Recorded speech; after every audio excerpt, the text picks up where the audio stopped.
When Donald Trump lost a $5 chess match to a homeless kid outside Central Park, nobody knew it would lead to a national news storm, a televised championship, and one of the most inspiring stories of his post-presidency life. But that's exactly what happened. It was one of those cool spring mornings in New York City, the kind where the sky looks brighter than usual and everything feels possible. Trump had just finished filming an interview across town and decided to take a quiet drive through the old neighborhoods. No cameras, no aides, just his longtime driver and a cup of coffee. The SUV turned down a side street where Trump saw something strange. A kid, maybe 12 or 13, sitting on a milk crate, hunched over a folding chessboard placed on a cracked piece of cardboard. Next to him was a sign, $5 game. Bet you can't win. That was it. No fancy slogan, just a scrawled dare and a kid with fire in his eyes. Trump told the driver to pull over. He stepped out, walked up to the boy and asked, "Is this real?" The kid didn't look up, just moved a pawn forward. $5, he said. Trump smiled. "You know who I am?" The kid finally looked up. "Yeah, you're the guy who's about to lose." A small crowd of passers-by started gathering. No media, just curious onlookers watching a former president crouch on the sidewalk. Trump handed over a $5 bill and sat down. The game started fast. Trump played solidly.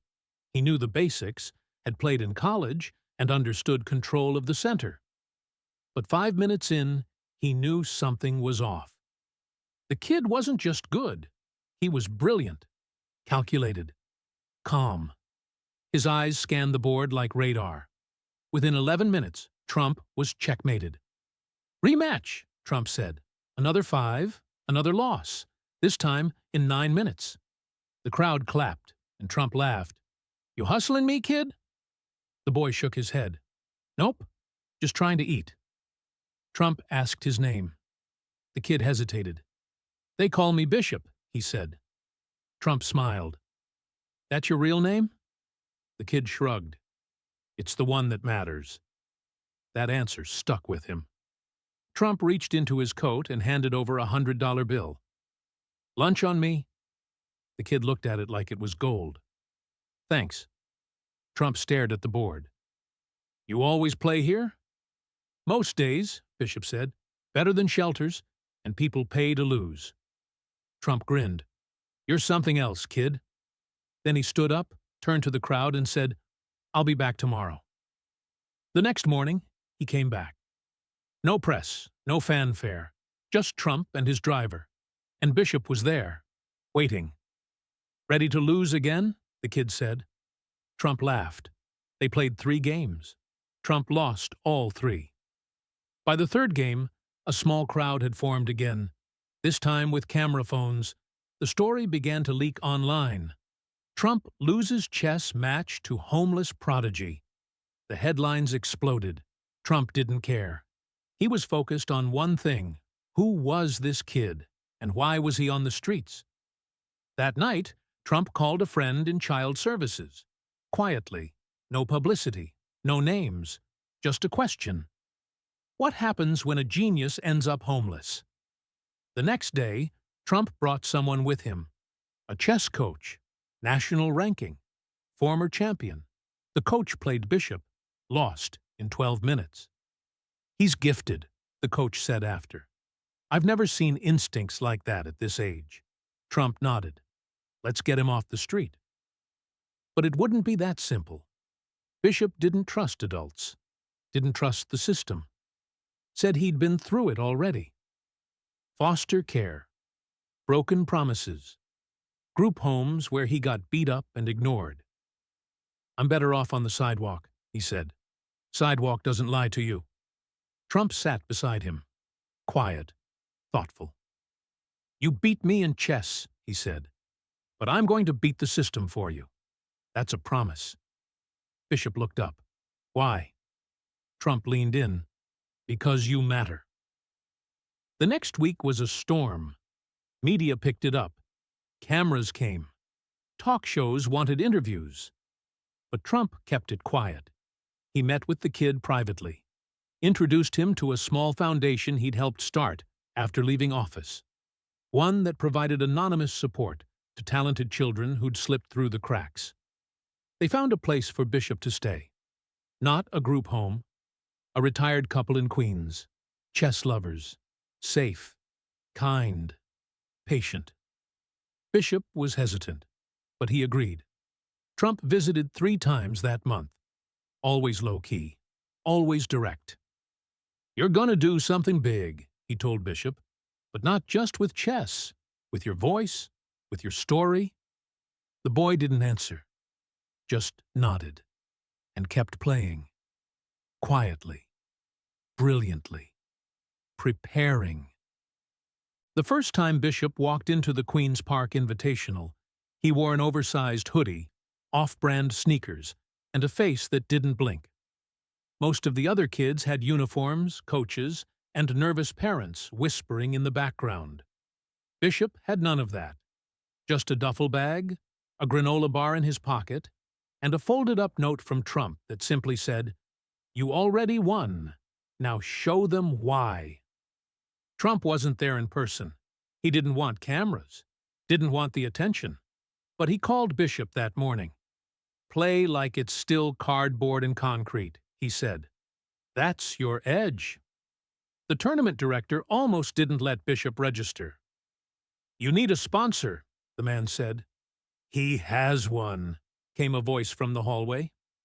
It was Mr. Langston, the retired chess master Trump had quietly hired to be Bishop's private coach. Langston handed over a letter with a golden signature. That was enough. Bishop was in. He sat at table 13 for the first round. His opponent was a 14-year-old with a national ranking and a reputation for trash talk. Bishop didn't say a word. He just played. 10 minutes in, the other kid was sweating. 15 minutes, he looked confused. At 23 minutes, it was checkmate. Bishop didn't smile, didn't gloat. He simply said, "Good game." The second round was faster. The third was brutal. The fourth was against the state champion's son. Bishop dismantled him piece by piece like a surgeon. By the finals, everyone was watching. Word had spread. The homeless kid, the street player, the ghost of Central Park. Trump watched online from his office. His team kept updating him every 15 minutes. When Bishop made it to the final board, Trump turned off the sound and just watched the board. "He's gonna win," he said quietly. And he did. In under 30 minutes. A quiet checkmate. No celebration. Just a nod. Bishop walked off the stage and outside before the awards were even handed out. Langston followed him. "You did it," he said. "Why don't you smile?" Bishop looked out toward the parking lot. "Because I'm not done." That night, Trump called him. "I watched it all," he said. "You crushed them." Bishop didn't say anything. "You okay?" Trump asked. "I miss my mom," Bishop said. It was the first time he'd said it out loud. Trump went silent. "Where is she?" Bishop shrugged. "Last time I saw her was 3 years ago. She left me at a shelter, said she'd come back. Never did." Trump sighed. "We'll find her." "You don't have to," Bishop said. "You already gave me a place." Trump's voice got quiet. "Son, every king has a beginning. But the good ones don't forget their past." Over the next few weeks, Bishop's name started popping up in chess blogs, local newspapers, and even online think pieces. The street genius. Checkmate in the concrete jungle. The boy Trump backed. Trump didn't make public statements. He just kept funding the support behind the scenes. New clothes, a better tutor, private training sessions, quiet donations to the Queen's couple. Bishop entered another tournament. Won again. Then another. By fall, he was invited to the Junior Nationals. He didn't want to go at first. Too big, he told Langston. Too many people. Langston looked at him. You beat giants already, Bishop. You just forgot you're one too. Trump called that night. You nervous? He asked. Bishop didn't answer right away. It's not the board that scares me, he said. It's what happens if I win again. Then you win, Trump said. And you keep showing kids like you that the game doesn't end when life knocks you down. It starts. Bishop was silent. Can I tell you something weird? Trump asked. You remind me of me. Bishop actually laughed. A small one. That is weird. Trump laughed too. Get some sleep, champ. I'll see you at Nationals. Bishop looked out the window. The streetlights flickered like stars. Okay, he said. I'll be ready. But nothing could prepare him for what was coming next. The Junior Nationals were held in Atlanta that year inside a convention center that looked more like a space station than a school tournament. Bishop arrived wearing a navy blazer and slacks, not because he wanted to, but because Langston insisted it was time to look like he belonged. You're not playing for survival anymore, he said. You're playing for legacy. Trump had already made arrangements. First-class train ticket, hotel suite with a view. No press, no red carpet, just quiet backing and private encouragement. The morning of the first match, Bishop opened the closet and found a tie already knotted and draped on the hanger. With it was a note. Kings lead quietly. Let them wonder who you are. D.T. Bishop folded it into his pocket. His first opponent was ranked number 4 nationally. A tall kid from Boston, with a private coach and a family that clapped after every move. Bishop didn't speak, didn't flinch, just moved with surgical precision. The match lasted 41 minutes. The other kid stormed off without shaking his hand. Round 2, round 3, round 4. Victory, victory, victory. By day 3, Bishop was a headline again. Cameras appeared, journalists whispered, kids stared. Who is he? Where did he come from? That night, Bishop stayed up, staring at the ceiling fan. The weight of it all started pressing down. Fame, expectations, the memory of concrete pillows and cold nights under street lamps. Trump called. You good? Bishop didn't answer at first. I don't want to lose, he finally said. Trump laughed. You already won. The second you stood up and said, I belong, you won. Everything else is extra. They look at me like I'm a ghost, Bishop said, like I don't fit here. Trump paused. When I ran for president, people said the same thing. Said I didn't fit. Said I didn't belong in the game. But when you're chosen for something bigger, you don't wait for permission. Bishop let that sit for a moment. So, what do I do? He asked. Play like you never needed their approval in the first place, Trump said. Because you don't. The next morning, Bishop walked into the semi-final like he owned the board. His opponent was the reigning champion, a boy 2 years older with sponsorships, interviews, and even a line of chess tutorials online. The match was brutal, long, grueling. They played nearly 2 hours. Endgame. Bishop sacrificed his rook. Gasps in the audience. A risky move. Foolish to some. But 5 moves later, it all made sense. Bishop slid his queen into position and said, checkmate. The room went silent, then erupted. Even the judges stood. Bishop didn't raise his hands. He didn't cheer. He just sat there, breathing. Trump was watching from a private room in New York. He didn't clap, just nodded slowly. Kid's not just good, he muttered. He's history. Final match was set for the next day. Bishop versus the undefeated prodigy from California. The internet went wild. The media labeled it the street kid versus the system. Trump refused all interview requests. This isn't my story, he told his team. It's his. I'm just here to make sure the world hears it. That night, Bishop went for a walk outside the hotel, found a bench, sat in the dark.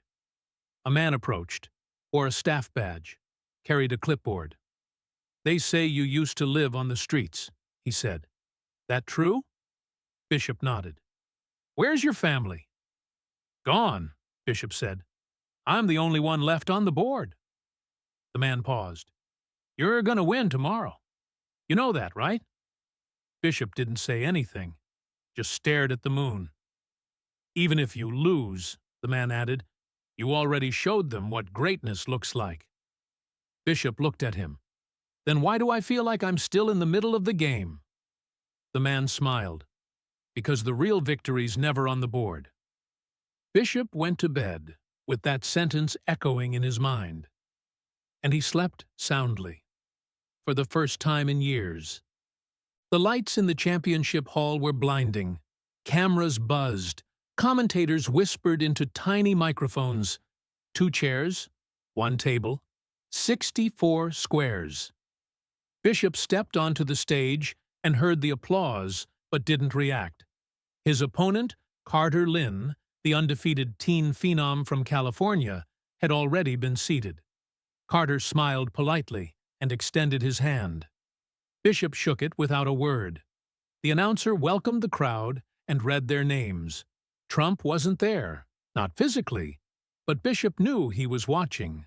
Somewhere in a quiet room with a phone in his hand and the volume low. The match began. First move, E4. Carter responded with C5. Sicilian defense, bold, sharp. Bishop's eyes flickered. He didn't hesitate, played into it. Each move was methodical, like a dance both had rehearsed in their heads 1,000 times. The crowd leaned forward. 10 minutes in, both players had sacrificed material. A knight, a pawn. Carter was playing aggressively. Bishop didn't blink. The game shifted into middle-game chaos, pieces flying across the board in a flurry of exchanges. Carter smirked after a clever fork, but Bishop stayed calm, waited, watched, moved his rook, then his bishop, then slid his queen into a trap that was invisible to most watching. Carter leaned back, frowned, saw it too late. Bishop whispered, "Check." Gasps from the crowd. The commentators went silent. 3 more moves. Carter tried to block, pivoted his king, but it was futile. Final move. Bishop moved his pawn. Promotion to queen. "Checkmate," he said. The room exploded. Cameras flashed. Journalists swarmed. Bishop stood up slowly. Carter shook his hand. "That was insane," he said. Bishop nodded, then walked off the stage. No speech, no victory pose, just quiet, controlled, a storm in retreat. Backstage, Langston hugged him. The tournament director handed him the trophy. He held it once, then placed it gently on a table and walked outside. The sun was just beginning to rise. Trump's car was already parked there. The window rolled down. "Get in," he said. Bishop climbed into the back seat. "You watched?" "Every move," Trump said. "You didn't just win, you made history." Bishop looked out the window. "Feels weird." Trump nodded. "Victory always does, because the world changes around you, but you're still the same inside." Bishop looked at him. "Now what?" Trump leaned forward.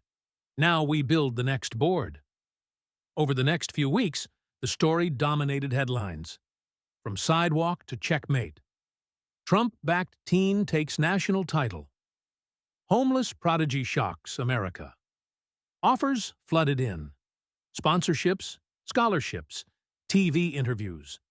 Bishop turned down most of them. He accepted one, a guest spot on a children's show that taught chess to underprivileged kids. His segment was short, simple. "Sometimes the world puts you in a corner," he said. "But the corner's where the best comebacks begin." Trump called him afterward. "You nailed it," he said. "You were right," Bishop replied. "I don't need to yell to be heard." Trump paused. "You hungry?" Bishop laughed. "Always." Trump picked him up that afternoon. They had burgers on a rooftop in Manhattan. Just the two of them. "People keep asking me why I helped you," Trump said. "You know what I tell them?" Bishop raised an eyebrow. "I say God doesn't give gifts just to waste them. He gives them to wake the world up." Bishop looked out at the skyline. "You think people will remember me?" "No," Trump said. "They'll remember what you did for the next kid, because now you're the example."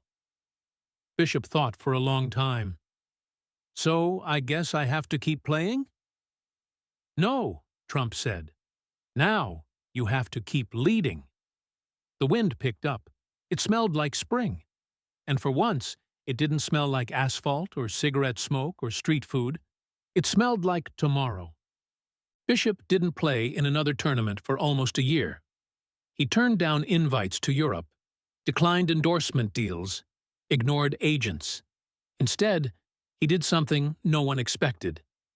He went back to the sidewalk, not to sleep, not to hustle, but to teach. Every Saturday, he unfolded a plastic table and 2 chairs in the same spot where Trump first met him. And he waited. At first, only a few kids showed up, curious, distracted. But Bishop was patient.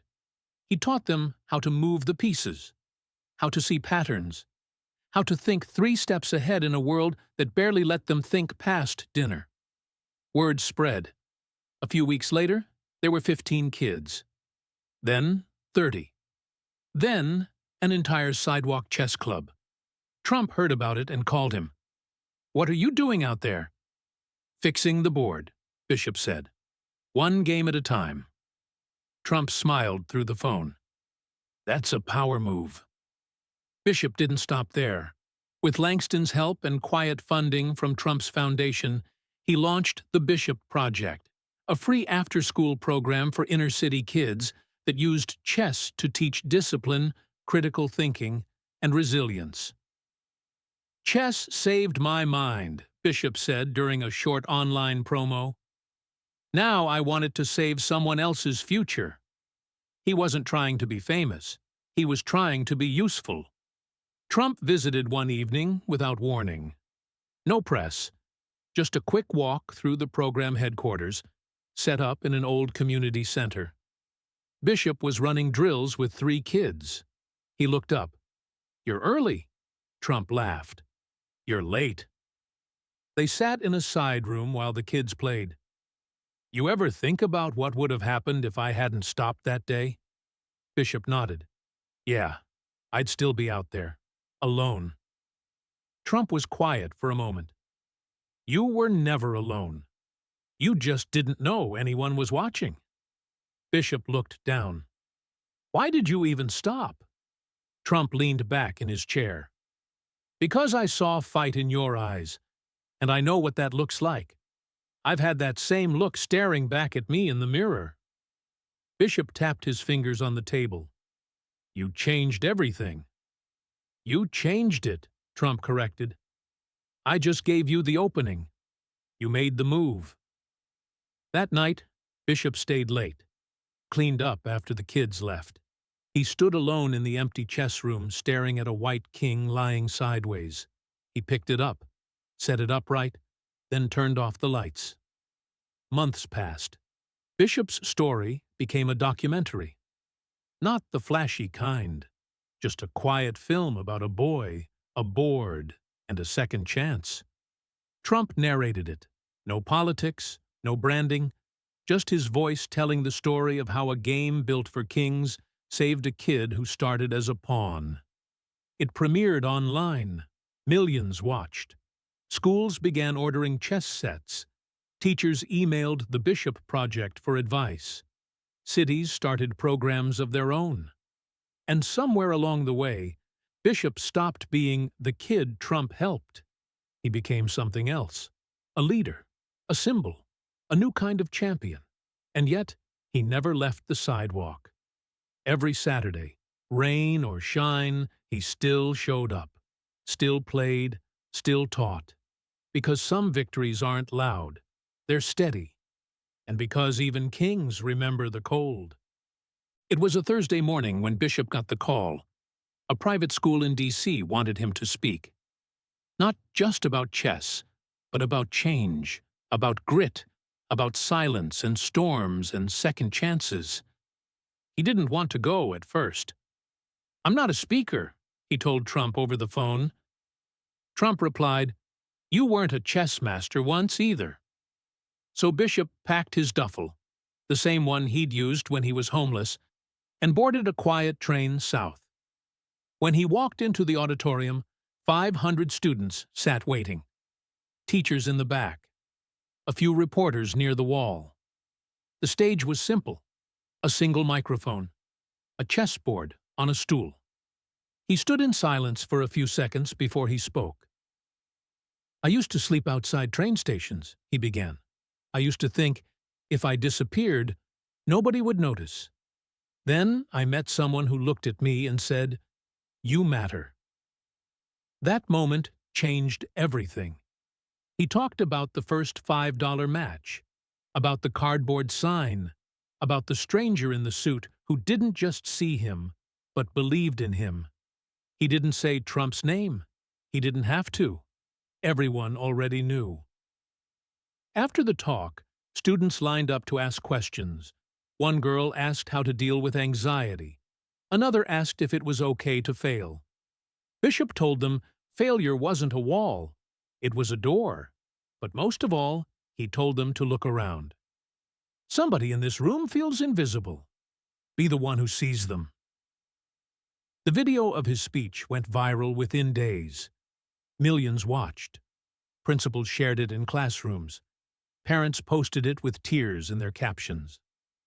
"The pawn became a king," one comment read. Trump saw it that night, sitting in his office, alone, no speeches, no cameras, just his phone and a smile. He called Bishop. "I think you're more dangerous than I ever was," he said with a chuckle. "I'm proud of you." Bishop didn't say anything right away. Then he asked, "Do you think people like me are supposed to win?" Trump answered without hesitation. "You didn't win because you were supposed to. You won because you refused to lose." That fall, Trump invited Bishop to a private dinner.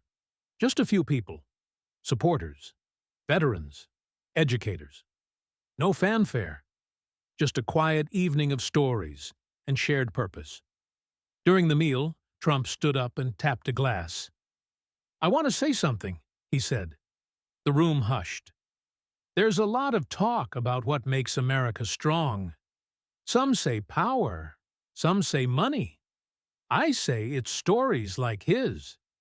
He pointed at Bishop.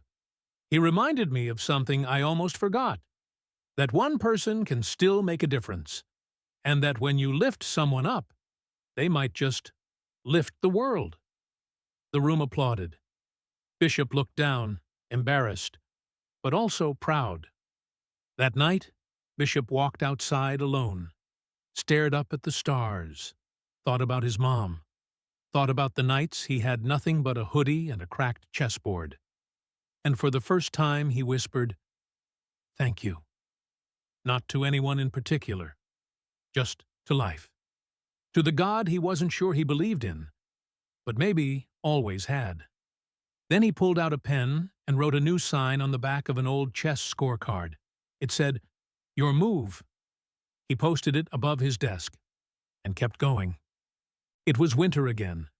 2 years since the first sidewalk match. Snow clung to the edges of the curb. Bishop sat alone on a folding chair outside the old chess center now bearing his name, the Bishop Project. Inside, dozens of kids played quietly under the buzz of fluorescent lights. Teachers paced. Volunteers laughed. But Bishop liked the cold. It reminded him where he started. A little boy in threadbare clothes with no place to go and no one to call. That afternoon, he got a message. From a private number. Just 2 words. "He's here." Bishop stood, walked inside, past the boards, past the coat rack, into a quiet office where Langston waited with an envelope. He handed it to Bishop slowly. Bishop opened it. A faded photo. A woman holding a baby. A short note scribbled underneath. Your mother has been found. Bishop sat down. The room felt too quiet. Langston put a hand on his shoulder. She's in Ohio, he said. She's clean. Been sober a year. Working at a diner. Bishop stared at the photo. Why now? He whispered. Langston paused. Because someone wouldn't stop looking. Trump. It had to be. Bishop didn't ask. He didn't cry either. He just folded the paper and placed it in his pocket, next to the old tie he still carried. The next day, he boarded a bus. No limo, no driver, just himself and a bag. 6 hours later, he walked into a diner in a town that smelled like corn and second chances. She was wiping a counter. Didn't recognize him at first. Then she froze, eyes wide, hands trembling. Marcus? She whispered. He hadn't heard that name in years. He nodded. Hi, Mom. She dropped the rag, covered her mouth. Tears spilled. And in the quiet of an ordinary afternoon, a broken story began to heal.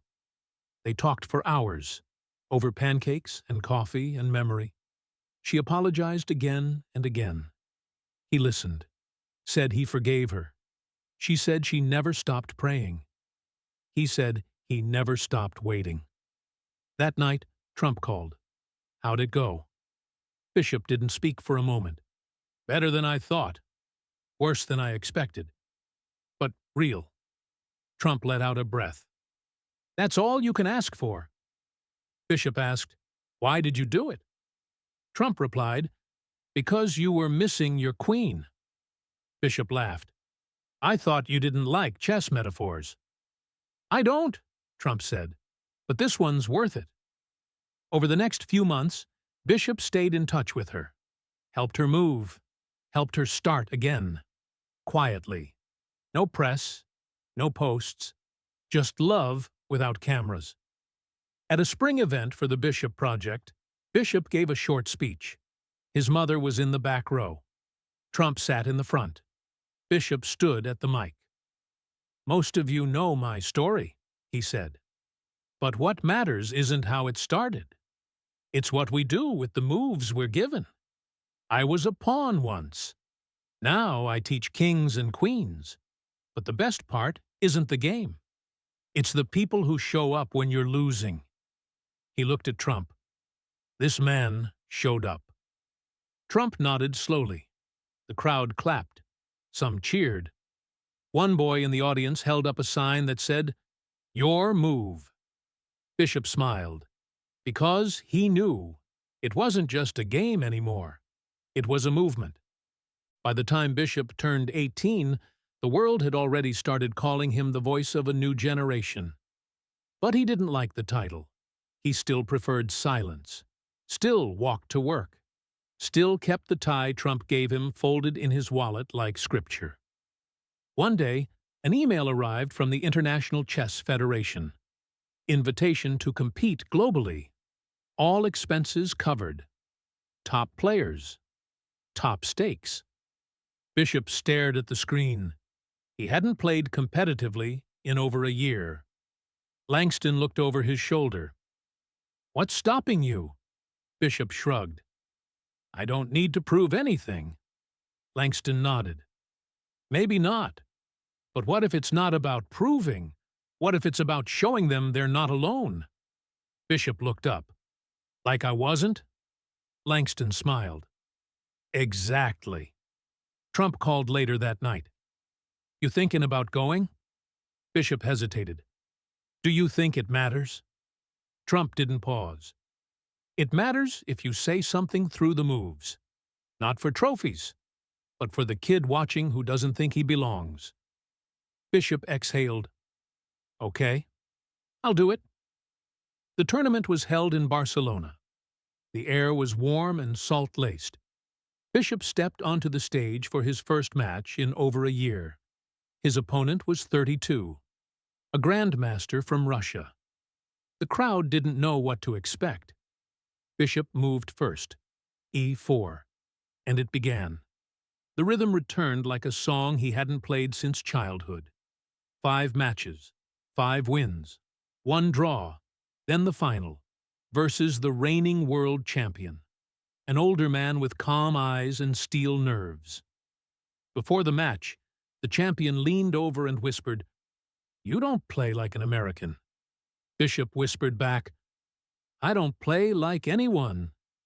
The game lasted hours, quiet intensity.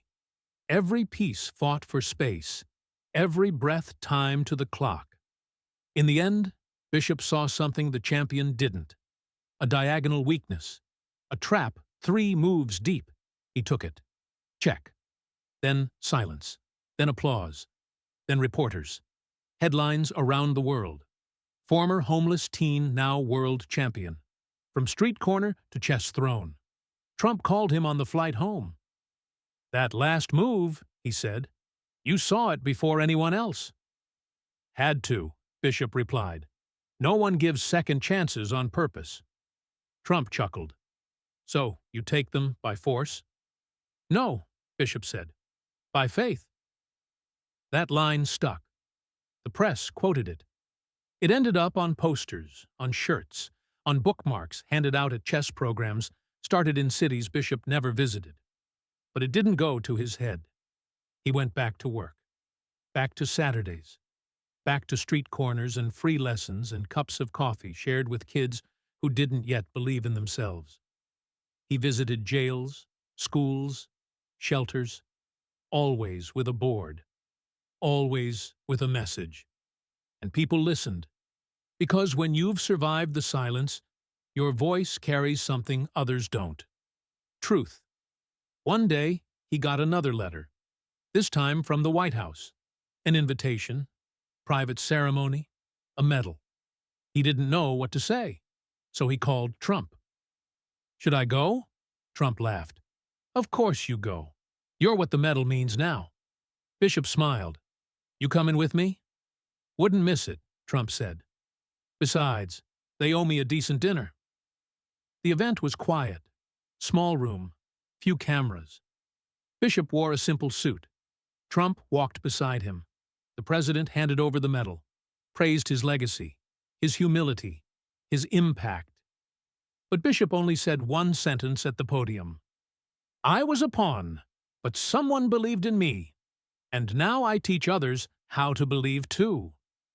That night, he and Trump sat on a bench outside the event hall. No fans, no speeches, just 2 men watching the sky. Trump said, "You ever think about how weird this all is?" Bishop laughed.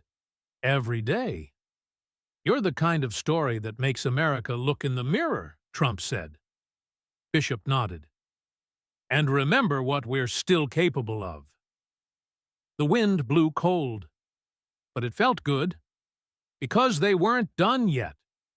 The Bishop Project expanded to 10 cities, then 20, then 50. Public schools in rough neighborhoods began adding chess to their core curriculum. Kids who had never passed a math test started calculating 5 moves ahead. Local jails started offering chess as a discipline course.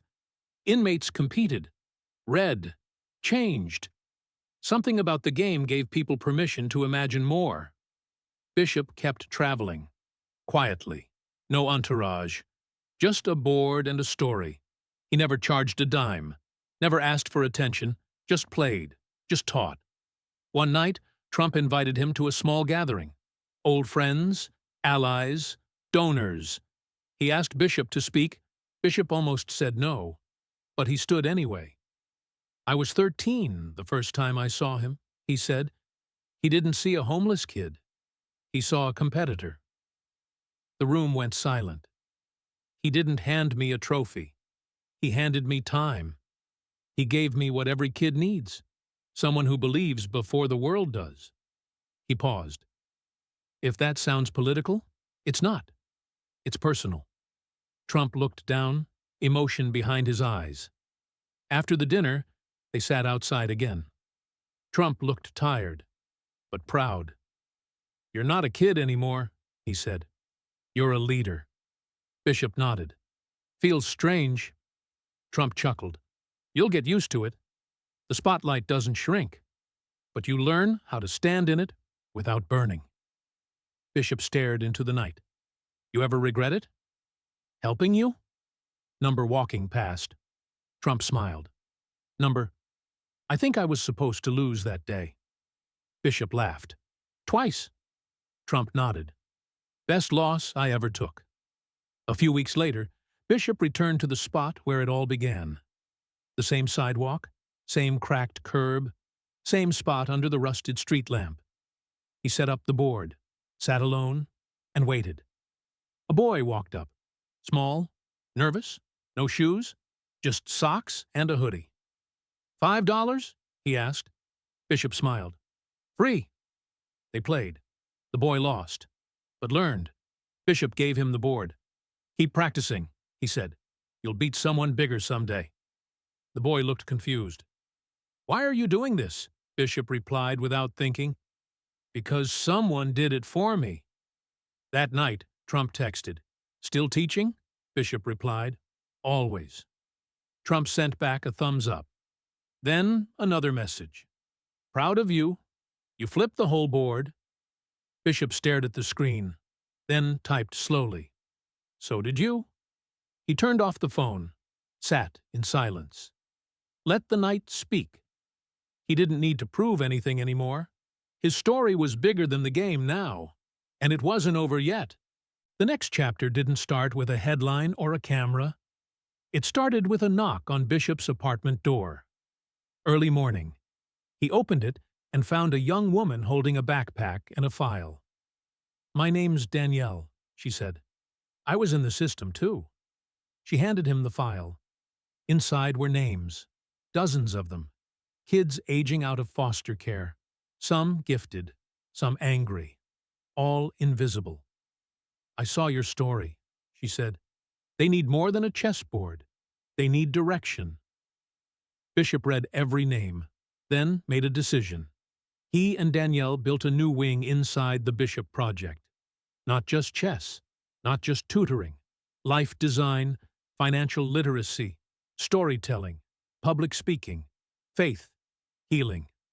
Trump visited during construction, walked the halls in silence. He nodded. You're building an army, he said. Not of fighters, Bishop said, of thinkers. Trump looked proud. That's the only kind that wins the long game. They sat in the cafeteria where kids were eating cereal and arguing over endgame strategies.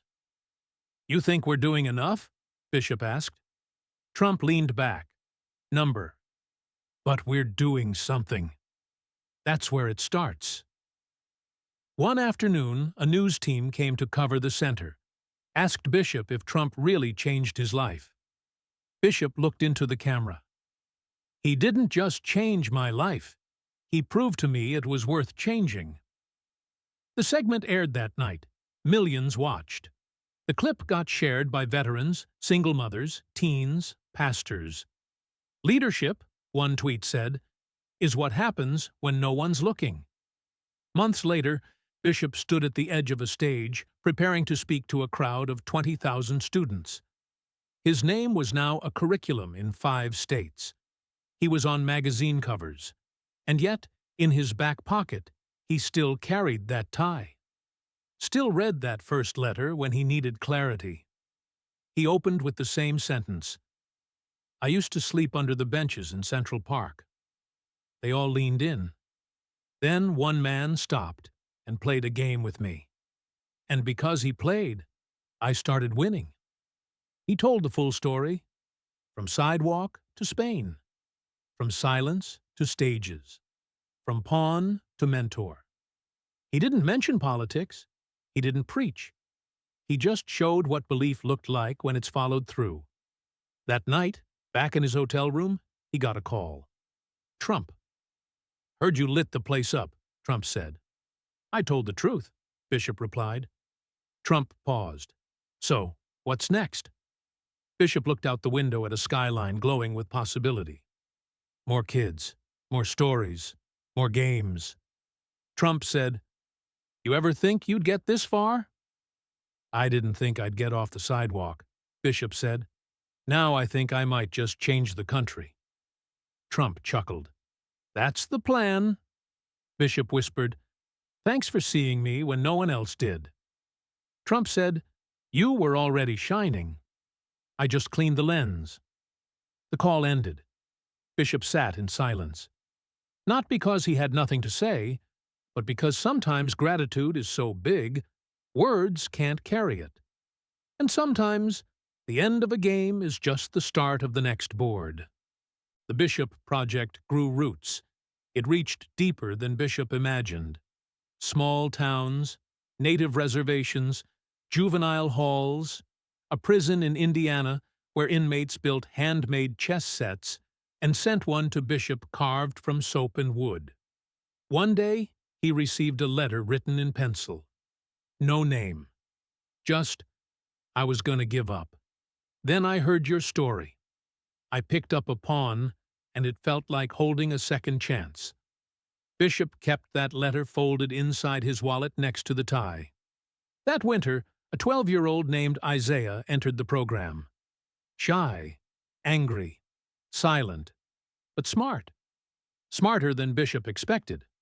Within 2 weeks, Isaiah beat 3 mentors. Within a month, he beat Bishop. Quietly. Cleanly. Bishop smiled after the loss. Do you know what you are? Isaiah shook his head. You're what's next. Trump visited that spring, watched Isaiah play, then asked him afterward, You know who he is? Pointing at Bishop. Isaiah nodded. The guy who lost and still won everything. Trump laughed. Exactly. Later, Trump and Bishop sat under the awning outside the center. Rain tapping on the roof. He reminds me of you, Trump said. Me too, Bishop replied. So what do we do with that? Trump looked out into the rain. We build something that outlives both of us. That was the moment Bishop began writing a book. Not about chess, not about politics, but about clarity. About believing in people before they believe in themselves. He titled it Your Move. He dedicated it to every forgotten kid on every sidewalk and to the man who stopped to play. Trump called the day it hit bestseller lists. You're gonna need a bigger board, he joked. Bishop smiled. Maybe we build a school next. Trump said, Now you're talking. That summer, the first campus broke ground. A school designed around chess logic, strategic thinking, character training. No bells, no standardized tests. Just growth, discipline, faith, self-worth. They named it Second Square Academy. The motto was simple, start where you stand. During the groundbreaking, Trump stood beside Bishop in a hard hat. He looked at the sign and said, You know, this is one of the best things I've ever been part of. Bishop looked over. Even better than the White House? Trump grinned. Almost? Reporters asked them questions afterward. One asked, Mr. Trump, why back a project like this when you could do something flashier? Trump didn't miss a beat. Because flashy doesn't last. But this turns invisible kids into leaders. That's legacy. That quote ran in papers for weeks. But Bishop didn't care about press. He cared about Isaiah, about the new kids signing up every week, about the mother who hugged him crying because her son finally wanted to go to school, about the ones who never had a reason to try until now. Trump called him one night and said, You know what you are now? What? Bishop asked. You're the piece that doesn't exist on the board, the one they never see coming. Bishop paused. There's no name for that piece. Exactly, Trump said, because it's called change. And that night, Bishop slept without dreams, not because he had none, but because he was finally living inside the one that mattered. Years passed. The world changed, but some things stayed the same. Every Saturday, Bishop still showed up to the sidewalk with a board and 2 chairs. He didn't have to. The foundation ran itself now. Schools bore his name. Books were translated. But he believed the first place you win should never be the first place you forget. One morning, a boy named Malik sat across from him. Nervous, wide-eyed, 9 years old, didn't know how to move the pieces. Bishop taught him, showed him the knight, the queen, how the pawns become more. Then let Malik win. On purpose, the boy cheered like he'd just won the world. Bishop smiled and wrote one word on a napkin. Believe. Gave it to the boy. That afternoon, Bishop got a call. Trump's assistant. Quiet voice. He's not doing well. Bishop flew out that night. No press, no statements. Just slipped into the hospital room where Trump lay resting. He looked older, smaller somehow, but his eyes still had fire. He opened them. "You came," he whispered. Bishop nodded. "You called." Trump smirked. "You still play?" "Every Saturday." "Still teaching?" "Always." Trump closed his eyes for a second.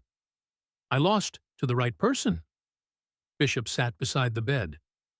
"You didn't lose. You made the first move."